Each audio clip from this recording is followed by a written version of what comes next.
নমস্কার সবাইকে। রবীন্দ্রনাথ ঠাকুরের সার্ধশত জন্মজয়ন্তী আয়োজক ছন্দালয়কে আমার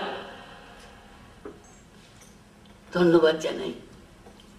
বাংলাদেশের সঙ্গীত ভবনকে সঙ্গে নিয়ে এরা অনুষ্ঠান করছেন।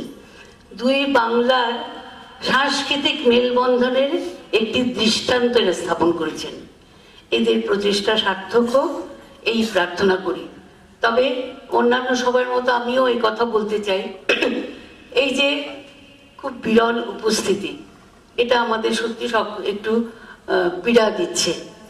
এত আয়োজন করে এসেছেন, একটা অনুষ্ঠান করতে গেলে কত পরিশ্রম করতে হয়, কত আয়োজনে কত রকম ব্যস্ততার মধ্য দিয়ে আসতে হয়।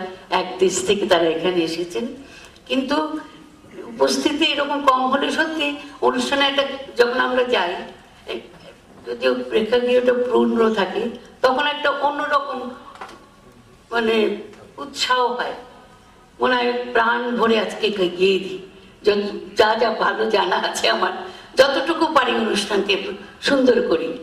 তাই এইটাই আমাদের কাম্য, যে এরপরে এরা তো মাঝে মাঝে আসেন, যখন আসবেন আপনাদের সবার আরো উপস্থিতি আমরা চাই। তাহলে ওদের চেষ্টা আরো সুন্দর হয়ে উঠবে, সার্থক হয়ে উঠবে।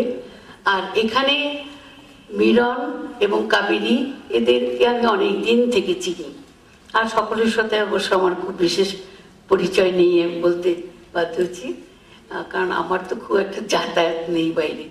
তা যাই হোক, মিলন ও কাবেরী আমাকে এই অনুষ্ঠানে আসার জন্য অনুরোধ জানিয়েছিল। আমি ওদের এই অনুরোধ রাখতে পেরে এবং এখানে আজকে উপস্থিত থাকতে পেরে এবং এই দুই সাংস্কৃতিক প্রতিষ্ঠানের উদ্বোধক হিসাবে এখানে থাকতে পেরে নিজেকে ধন্য মনে করছি। খুব ভালো লাগছে। আপনাদের আগামী দিনগুলো সুন্দর হোক, শুভ হোক, এই প্রার্থনা করি।